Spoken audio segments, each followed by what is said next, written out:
Hi everyone, आज के lecture में हम ऑप्टिक्स से क्वेश्चन सॉल्व करेंगे और ये क्वेश्चन आपका नीट प्रीवियस ईयर में पूछा गया है। ठीक है, क्वेश्चन में आपके पास गिवन है a small coin is resting on the bottom of a beaker filled with the liquid.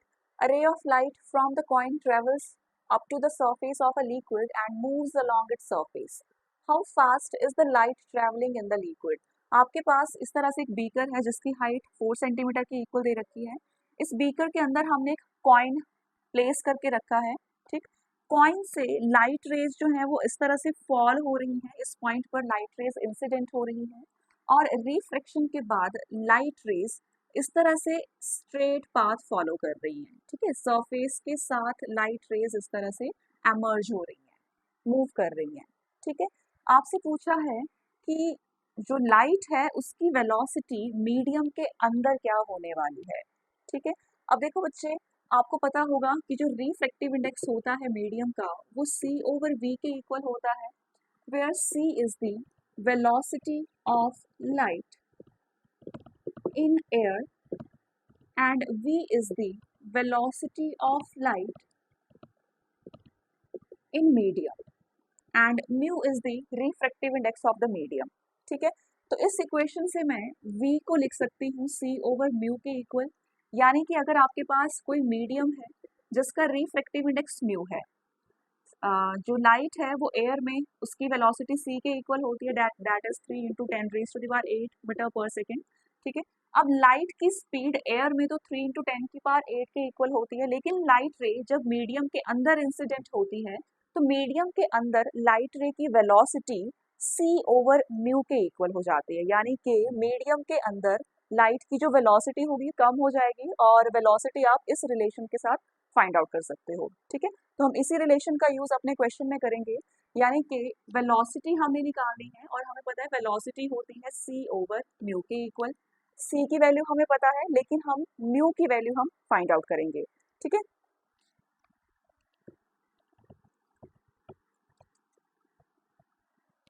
तो अब देखो बच्चे, यहाँ पे हमारे पास क्वेश्चन में इस तरह से गिवन है कि लाइट रे इस तरह से इंसिडेंट हो रही है और लाइट रे पैरेलली मूव हो जाएगी।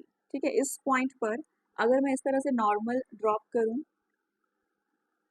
तो इंसिडेंट रे नॉर्मल के साथ मान लीजिए angle of incidence I form कर रही है। लाइट रे डेंसर टू रेयरर मूव कर रही है, इसीलिए लाइट रे away from the normal bend होगी और लाइट रे इस नॉर्मल के साथ 90 डिग्री का एंगल बना रही है। ठीक है, इस केस में एंगल ऑफ रिफ्रैक्शन आपके पास 90 डिग्री के इक्वल होगा। ठीक है, अब देखो बच्चे, रिफ्रैक्शन हो रही है और यहाँ पे जो रिफ्रैक्टिव इंडेक्स है मीडियम का वो हमने म्यू माना है। लाइट रे रेयरर मीडियम में जा रही है, यानी कि बाहर है आपके पास एयर और एयर का रिफ्रैक्टिव इंडेक्स 1 के इक्वल होता है। यहाँ पे रिफ्रैक्शन हो रही है तो इस पॉइंट पे हम स्नेल्स लॉ का यूज करेंगे। According to Snell's law, refractive index of the first medium that is mu into sine of angle of incidence that is sin I is equals to refractive index of the other medium that is 1 into sine of angle of refraction which is sin 90।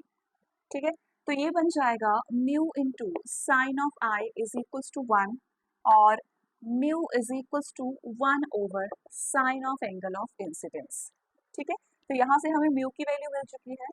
अब देखो बच्चे, यहाँ पे ये angle आपके पास आई के equal है तो ये एंगल भी आपके पास आई के इक्वल होगा।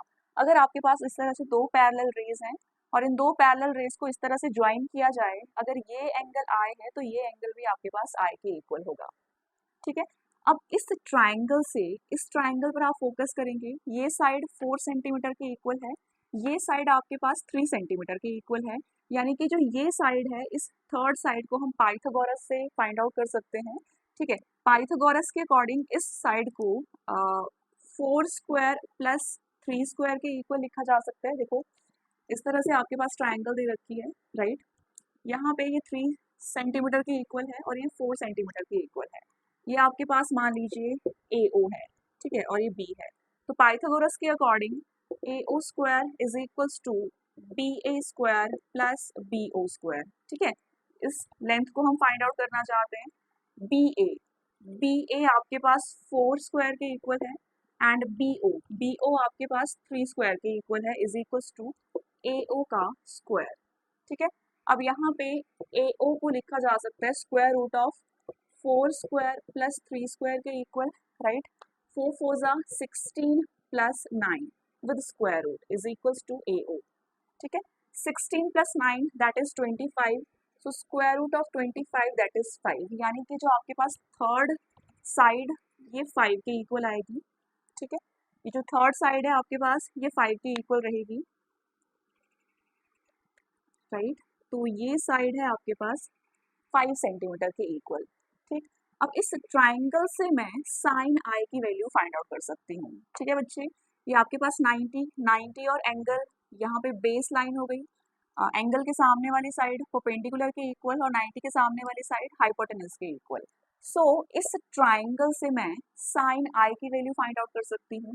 Therefore from triangle BOA sin I is equals to perpendicular upon hypotenuse, ठीक है।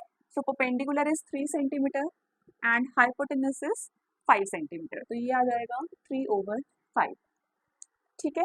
अब देखो बच्चे, हमने साइन आई की वैल्यू फाइंड आउट कर ली है, हमसे रिफ्रैक्टिव इंडेक्स की वैल्यू पूछी है। So refractive index, therefore refractive index of the medium is equals to 1 divided by sine i, और म्यू इज इक्वल्स टू 1/साइन आई। साइन आई आपके पास 3/5 के इक्वल है।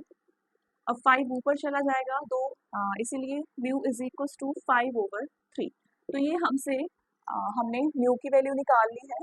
हमसे क्वेश्चन में वेलोसिटी ऑफ लाइट पूछी गई है, मीडियम के अंदर लाइट की क्या वेलोसिटी होगी, और हमें पता है कि velocity of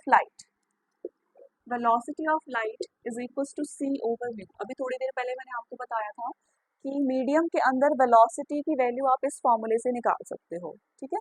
V is equals to C/म्यू, so C is 3 into 10⁸ and mu है अपने पास 5/3 के इक्वल, 5/3, 3 ऊपर चला जाएगा, सो 3 3 जा 9 इंटू 10⁸ डिवाइडेड बाय 5, सो 5 1 जा 5, 5 8 जा 40 into 10⁸ is equals to V, ठीक है। तो ये है velocity of light metre per second. तो ये है velocity of light inside the medium, ठीक है, जो कि 1.8 इंटू 10⁸ मीटर पर सेकेंड के इक्वल आ रही है, ठीक। Thank you.